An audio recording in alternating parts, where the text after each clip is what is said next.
Main balik kan? Ada.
wangine kembang arum dalu lumrang aruming kenanga angambar ambar dadi saya nambahi bingar ngancik tengah wengi raras rem-reming rasa rasane wong ketaman wuyung tan weruh wayah anane mung kagodha wewayangan kewesing wanita tetungguling pawestri ingkang nyata pindha widodari kaswargan lah menika satriya bagus putrane Raden Janaka ingkang akekasih Bambang Wilugonggo Bambang Wilugonggo nedeng kesandung wuyung kagilut bronto lelangening lelamunan lelewaning wanita Sulistya ingkang awewangi Dewi Hanontowati tinata pineper laguning karep parandene tan kuwawa nduwa tekate dene warsa amethik kembang wangi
iya jagat iya dewa iya Bathara Kakang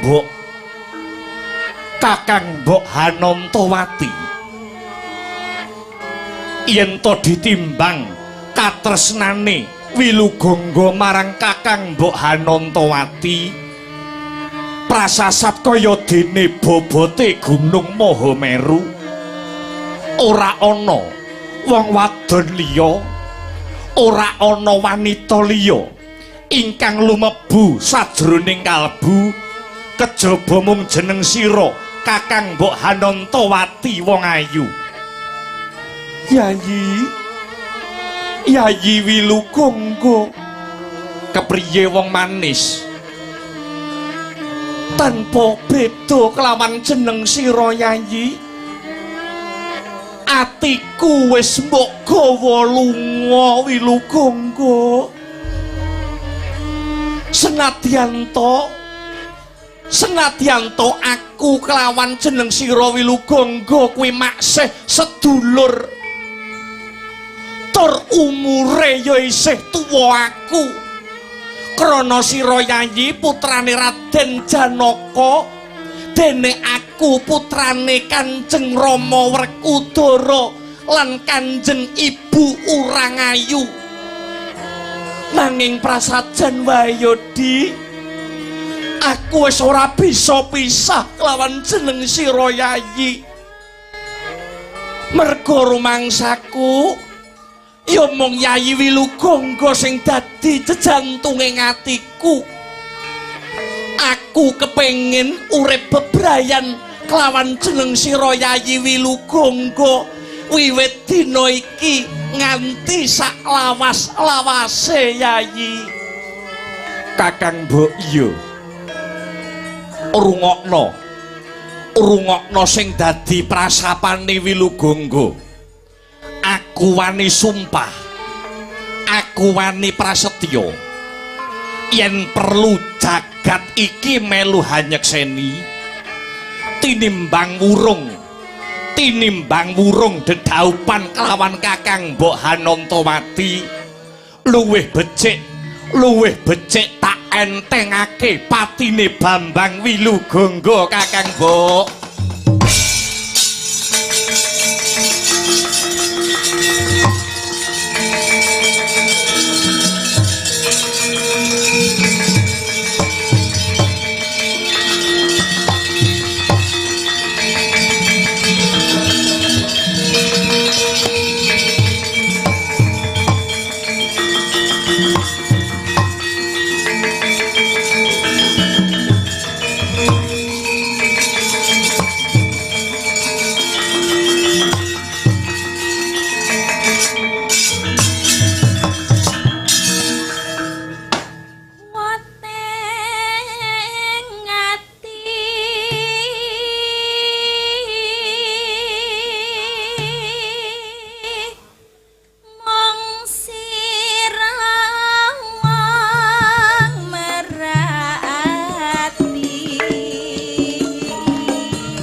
Kakang Mbok.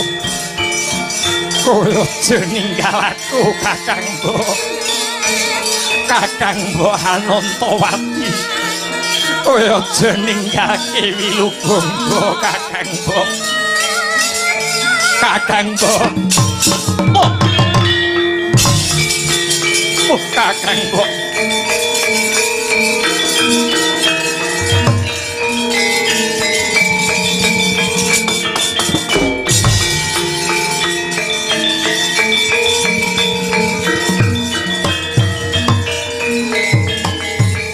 Kanjeng Rama.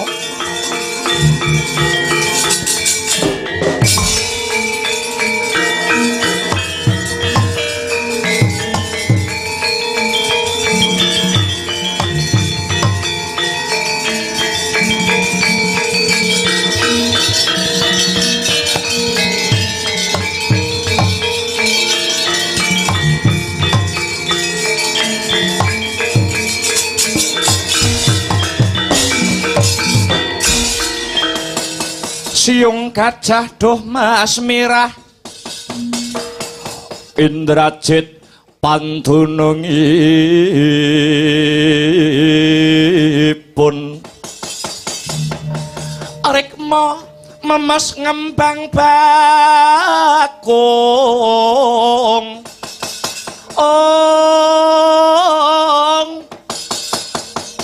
nyengkir gading ngrenggojojo jarweng ranu duh wong ayu singa tirta mangsa janma baya sapa kang anyucup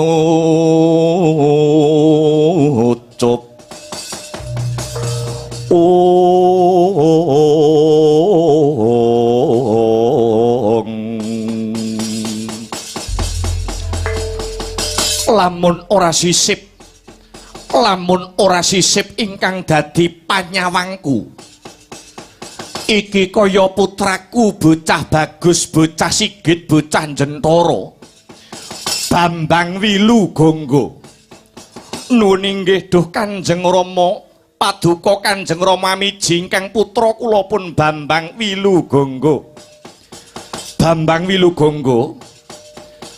ndak wawas saka lekring wadana jaiting netra kang sarta tepunging wimbo ana gembolaning perkara ingkang kineker anakku bocah bagus Wilugonggo apa sing nduk penggalih bocah bagus mara coba prasaja matura klawan Kanjeng Rama ya cah bagus padha Kanjeng Rama lepat diagung pangaksami boten wonten ingkang kula penggalih siang pantaraning ratri namung kejawi salah satunggiling putri ingkang sulistya ing warni ingkang kuwawi manjing sajroning ati kula bocah bagus matura klawan bapakmu aku Janaka wanodya ngendi kang sira karepake pun Rama Janaka ingkang saguh ndodhok rine nginang dambe suruwe duh Kanjeng Rama piye cah bagus siang pantaraning dalu ingkang tansah angreridu sajroning kalbu ingkang tansah sonjo wonten pungkasaning pangimpen datana sanes putri saking kasatriyan Jodipati atmajanipun Kanjeng Bimasena lan Dewi Urangayu rayinipun Kakang Mas Antasena inggih ingkang asesilih Dewi Anantawati Kanjeng Rama weladalah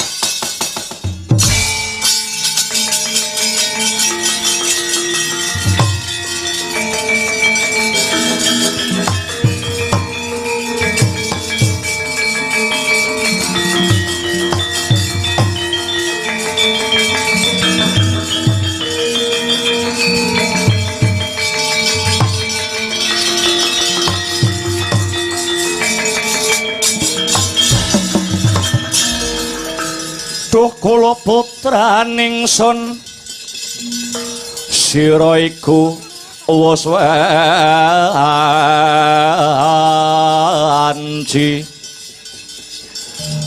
pisah lan jenenging wang iwa gulining ngaradi becik sira ning praja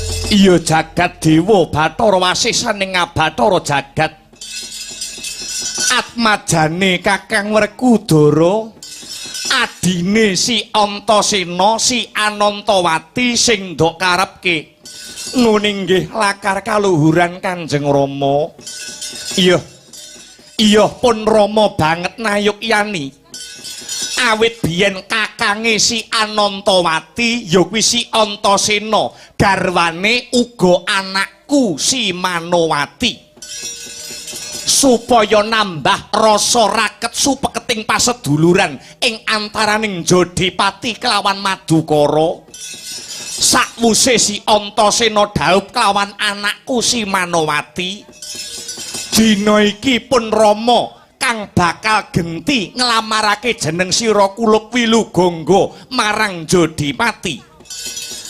Anglamar putri Jodipati si Anantawati. Supaya bisa sesandingan marang anakku bocah Sigit Wilugangga. Waduh, ngaturaken panuwun Kanjeng Rama. Ewa semanten agengipun katresnan Kanjeng Rama dumateng ingkang putra kula pun Wilugangga. Wilugangga, apa pancen wis madhep mantep arasamu marang si Anantawati? Lair trusing batin duh Kanjeng Rama. Iya. Sadurunge aku bakal umarap ana ing Jodipati.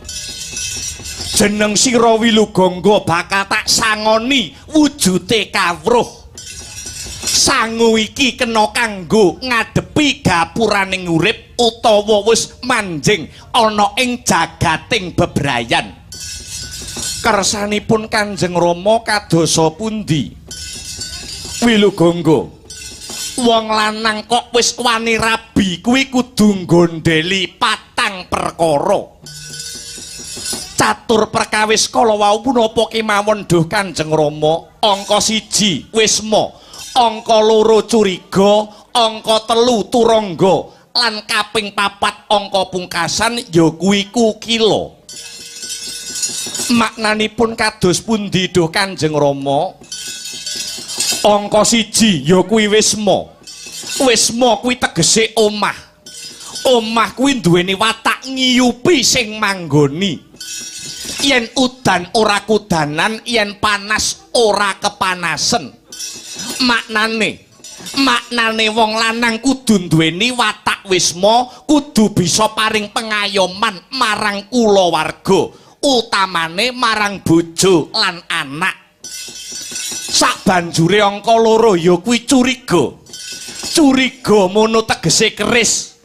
Keris kuwi mujudake gaman utawa piandel. Maknane wong lanang kuwi kudu duwe piandel supaya bisa nyukupi kebutuhane keluarga. Dene wujude piandel kuwi ngilmu lan kabisan.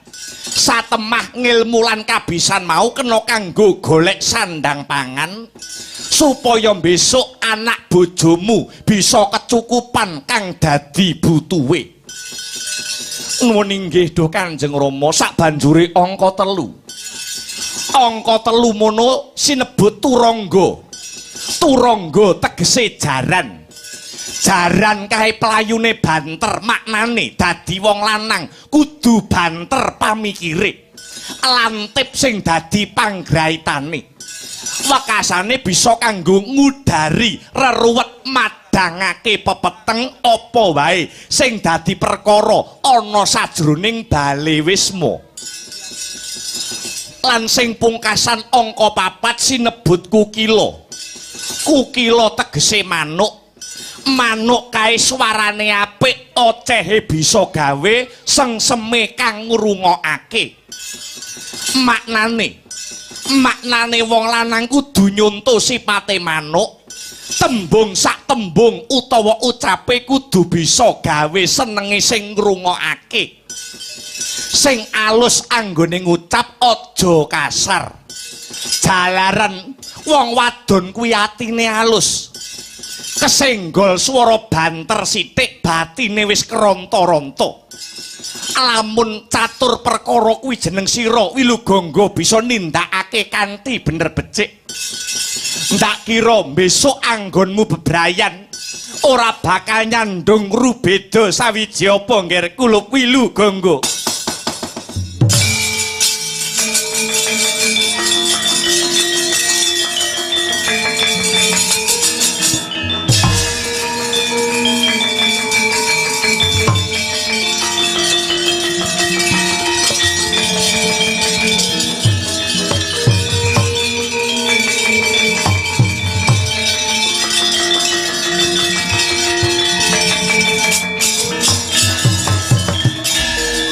Nuwun inggih duh Kanjeng Rama.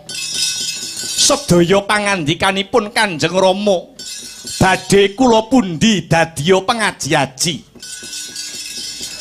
surungen donga lan prihatin pun Rama bakal lumarap ana kasatriyan Jodipati nganggo tekad satriya tanah Jawa. Muga-muga gegayuane Wilugangga anggone kepengin palakrama klawan Hanantawati bisa kasembadan ya ngger kula bocah bagus Wilugangga.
yaksa gora rupa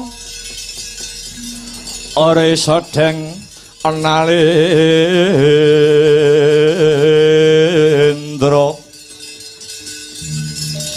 yaksa halaku kang malwalya ingkang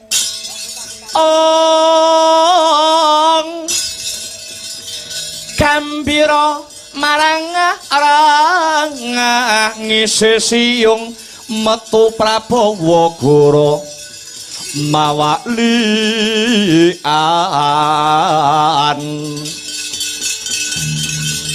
Ditya Durbala rasa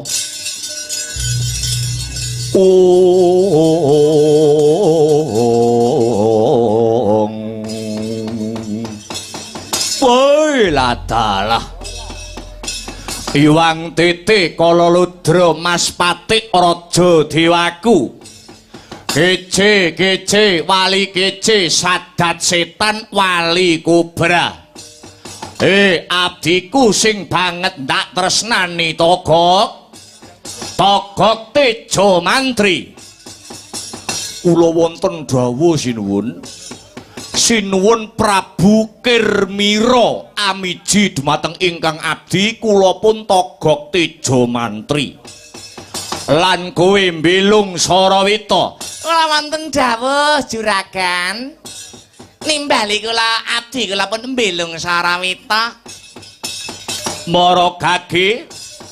Mara gage dina iki Togok lawan Mbelung tak timbali marak sowan adoh ndak awe cerak-cerak saya ndak raketake krana ana babakan ingkang bakal ndak takonake marang jeneng sira sakloron Togok lawan Mbelung. Babakan punapa lho sinuwun? Kok sajak wigati sumangga kula aturi paring dawuh kula pun Togok Tejo Mantri sumedya ngangklungaken jangga nilingaken karna nenggara mentah sabdanipun sinuwun Prabu Kirmira ing negari Eka Cakra mangkene kok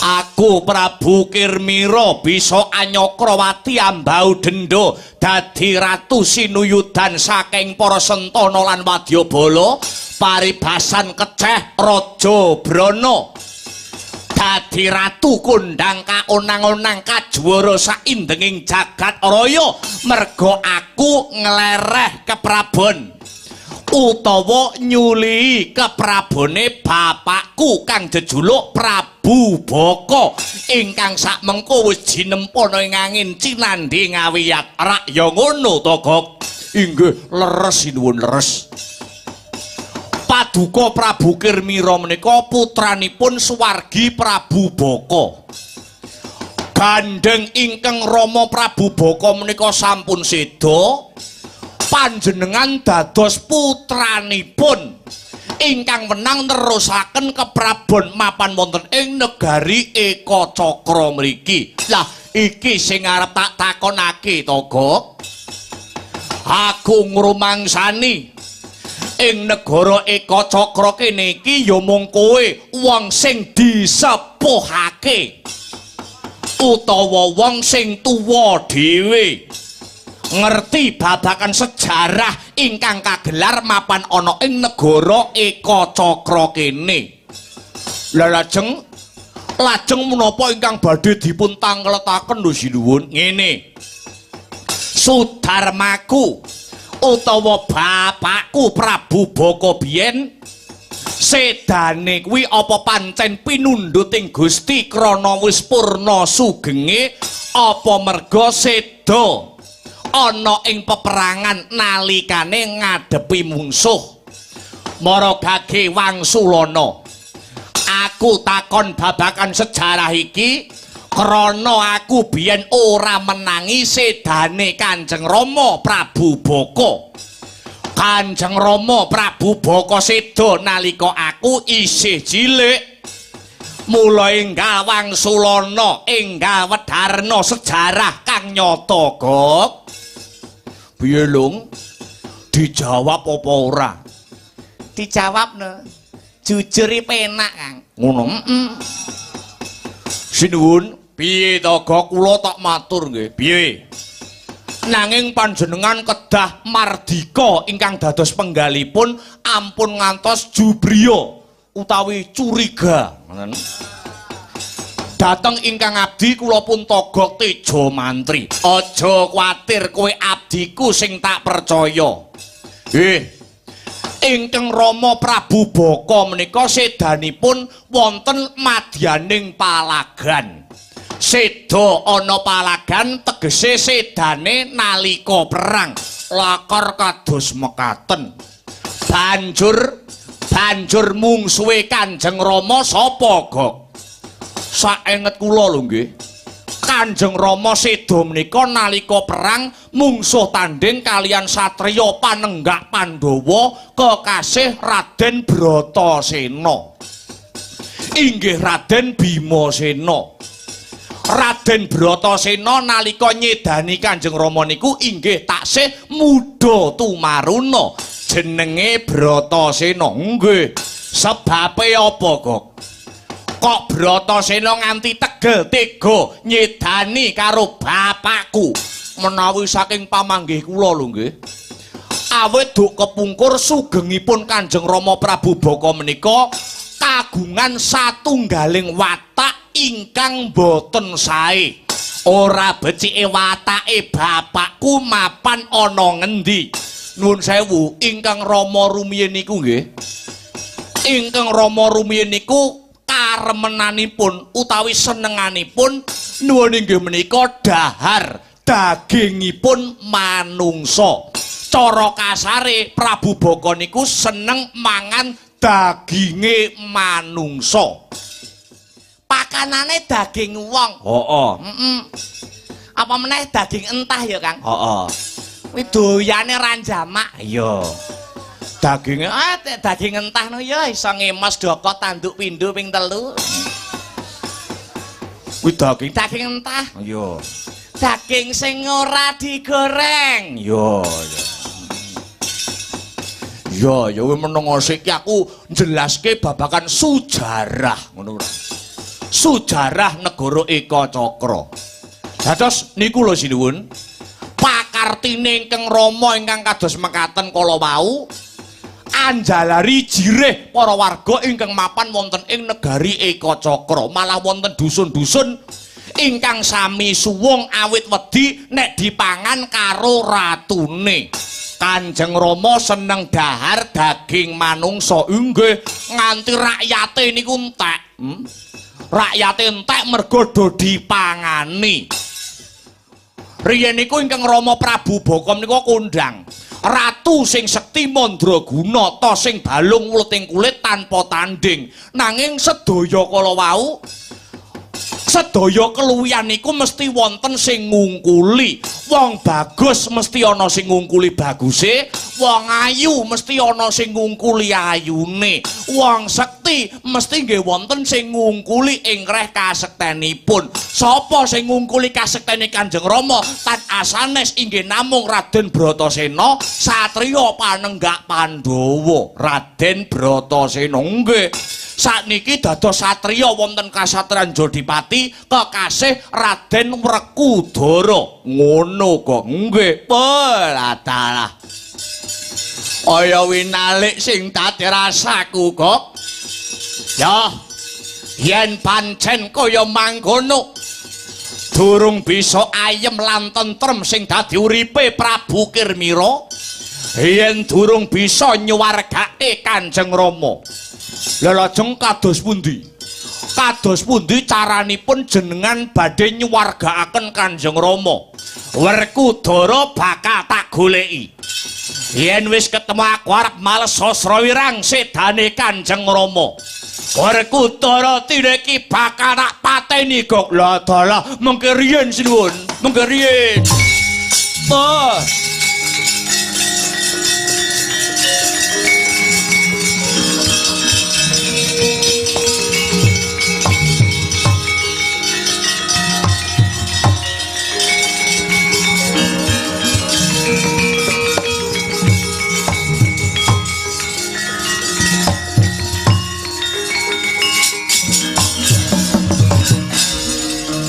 rakyat ore sangaberangu ore nanggul kinempet kempit doh sangertenaning bawana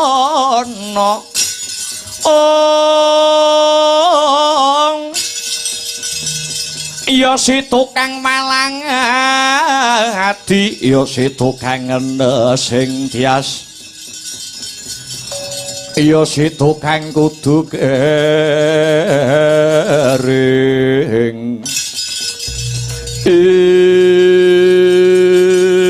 ngomong keriyen sinuwun ampun ngantos paduka nuruti drenging karep menawi badhe nyuwargakaken Sudarma utawi wong tuwa niku mboten sarana paten pinaten tiyang ingkang sampun seda niku pedhot sedaya amal kesaenanipun kejawi telung perkara setunggal amal jariyah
bijil langenira sang nar pati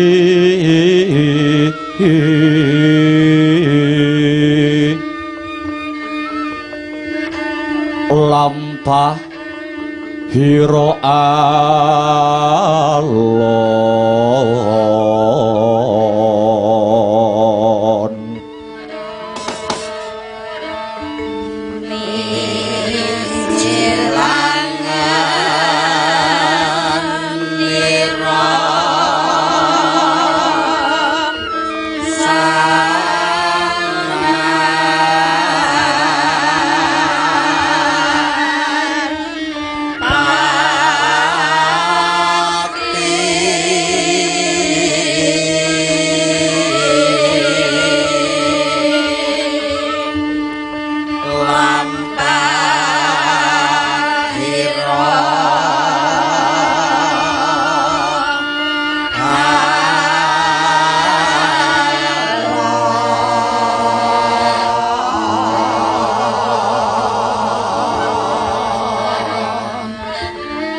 ginarabak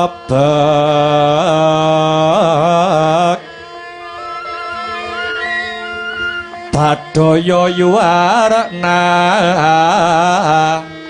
nira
Iwang suksma mangadi linuwih payungana marang panjenengan ingsun nuwun dereng dangu sakrawuhipun Koko Prabu ing Mandura mapan wonten ing setinggil Praja Ngastina.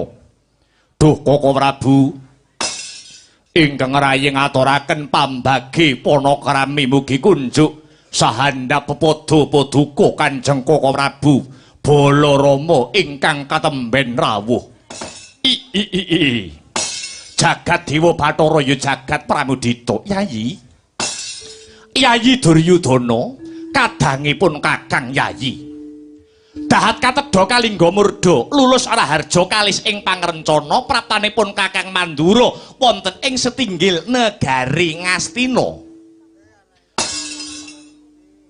Mapan wonten ing setinggil negari Ngastina mriki boten wonten alangan setunggal menapa kalis saking rubeda sanget panampi kula dene Yayi Duryudana ngaturaken pambage panakrama kunjuk mring Kakang ing Mandura. Inggih. Sampun kula tampi boten langkung puja pangestawanipun Kang Raka ing Mandura tumanduka marang Yayi Prabu ing Ngastina. Lho nggih.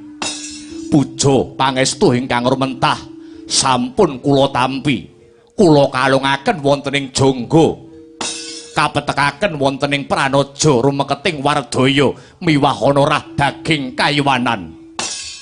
Mboten langkung sumangga kula dherekaken lenggah kanthi prayogi duh Koko Prabu. Inggih Yayi. Kula kinten sampun boten kirang sekeca anggenipun ingkang raka lelenggahan dhateng mriki Yayi. Lole sumorote. Hasta kuwala sila pradaba hawla. Nuwun sewu Nger. Dereng dangu anggenipun paduka rawuh wonten setinggil negari Ngastina pun Bapak ing Sokalima ngaturaken salam taklim. Salam taklim kula kunjuka wonten anak Prabu Mandura. Bapak Durna inggih Bapak Durna. Bapak Panemban ing Sokalima salam taklim ingkang rumentas sampun kula tampi dumawao sami-sami. Nggih. Katuran pinarak ingkang sekeca Bapak Durna inggih. Semunipun sampun boten kirang sekeca malih kahanan ingkang mapan wonten ing setinggil negari Ngastina mriki. Syukur. Nuwun sewu Nger. Kula ingkang paman ing Plasa Jenar Paman Pati Harya Sengkuning ngaturaken sih pambagi panakrami sakrawuhipun anak Prabu Baladewa mapan wonten ing setinggil negari Ngastina mriki. Inggih paman, paman Sengkuni lulus Raharja anggen kula marak ngabiyantara.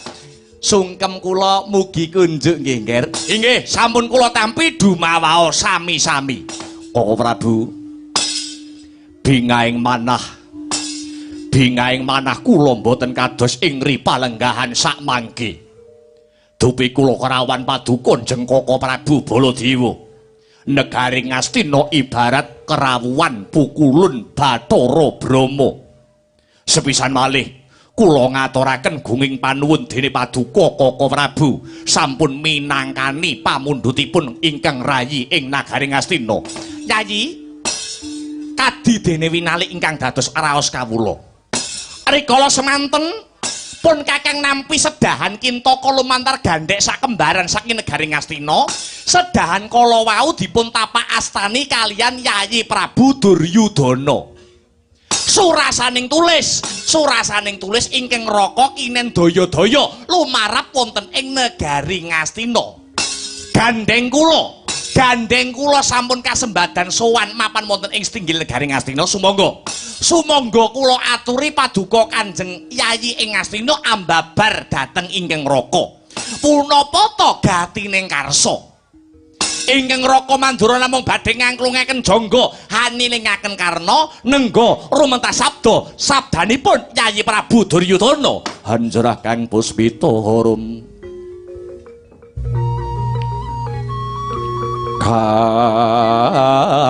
kasiliring samirana mre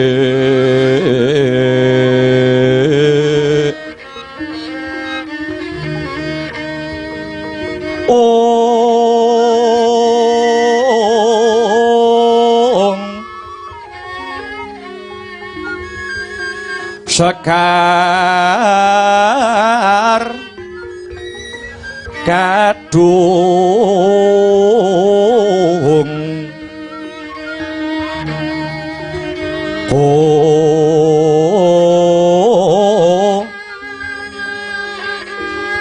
ngas gandanyo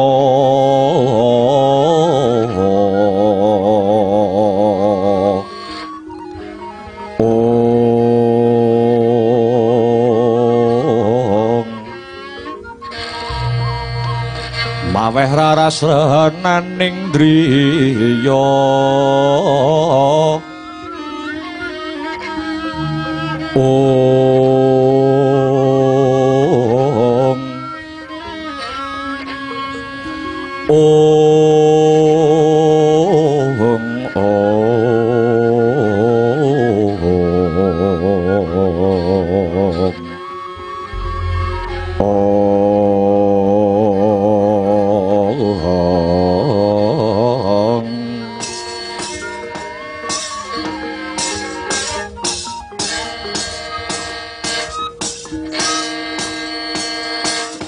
matur nuwun Duh Koko Prabu.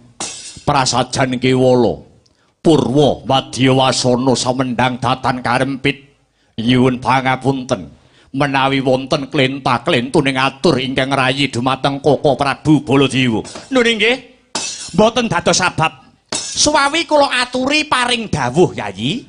Mumpung menika para nayaka praja miwah para pinisepuh Ngastina sami nglempak mapan wonten ing mriki. Inggih Koko Prabu, pramila paduka kula suwune rawuh wonten ing Ngastina mriki prasajan kemawon ingkang kula rembak sanes babakan tata kaprajan Ngastina. Nanging ingkang badhe kula rembak muhung babakan kulawarga Ngastina. Lho pun kakang tebih saking negari Mandura dumugi Ngastina namung badhe dipun kanthi rerembakan babakan kulawarga. Lakar kados mekaten. Kulawarga Ngastina menapa Yayi kenging menapa? Koko Prabu sampun Sabta dinten utawi 7 ari dinten kalenggahan menika anak kula Saruja Binangun pun Lesmana Mandra Kumara nangis nggugluk wonten pangkon kula. Sababipun anak kula Lesmana Mandra Kumara ing ngripalenggan sakmangke nembe gandrung kepaung, gandrung kapirangu kepi dhateng putri ingkang dados geganti laning ati. Gandrunge Lesmana ngantos dina iki Lesmana anane mung wuyung nganti dene kaya wong bingung. Koko Prabu ingkang rayeng Astina ngantos jiblek-beblek menawi menggalih anak kula pun Lesmana Mandra Kumara. Mongko anak kula Lesmana menika ingkang binjangipun kula gadang-gadang anglenggahi dampar keprabon ing negaring Astina. Ya jagat Dewa Bathara, ya jagat Pangestungkara. Inggih Yayi, inggih. Lamun to Lesmana sakmangke nembe nandang gandrung, Lesmana nembe nandang wuyung, mongko nyatanipun paduka Yayi Duryudana menika ratu sing sugih bondo, ratu sing sugih bandu. Sugih bondo niku tegese seprapat jagat menika kesugihanipun Yayi Duryudana, sugih bandu tegese Nalendra ingkang sugih ing Wadyabala menika sedaya dipun darbeni kalian Yayi Prabu Duryudana. Yayi menawi namung badhe ngrabekake ponakan kula Lesmana Mandra Kumara, kula kinten paduka Yayi Duryudana mboten badhe kawratan utawi kabotan. Ing ngatasé badhe ndhawuhaken Lesmana Mandra Kumara kemawon kok dadak ngrawuhake pun Kakang ing Mandura. Mongko nyatanipun Ngastina menika kebak ing sesepuh para pinisepuh ingkang sembada asung pitulung andhawuhaken pun Lesmana kaliyan wanita ingkang dados geganti laning nala. Koko Prabu, nggih. Nanging dereng marem raos sing manah kula menawi dereng antuk pambiyantu saking paduka Kanjeng Koko Prabu Baladewa. Kula aturi prasajan kemawon Yayi. Wanita saking pundi ingkang dados geganti laning ati ingkang putra pun Lesmana Mandra Kumara? Jenenge sapa, anake sinten? Menawi sampun trawaca ingkang raka ing Mandura ingkang saga ndodhok korine nginang jambe lan suruwe. Kula ingkang badhe nglamaraken Yayi. Mekaten nggih Koko Prabu ingkang ginadang-gadang dening anak kula ing pengangkah saged dipun palakrama boten wonten sanes namung atmajanipun Yayi Jodipati Yayi Werkudara, rayinipun Si Antasena, nuwun inggih ingkang asesilih pun Dewi Anantawati. Koko Prabu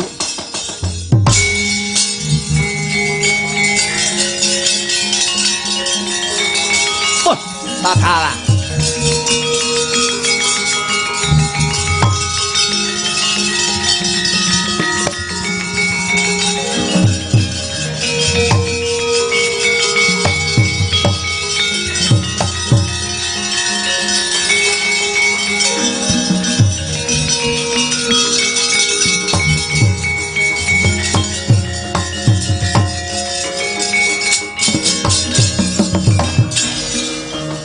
Pramara reh mangasa mya ngambrengeng kadhi karonaning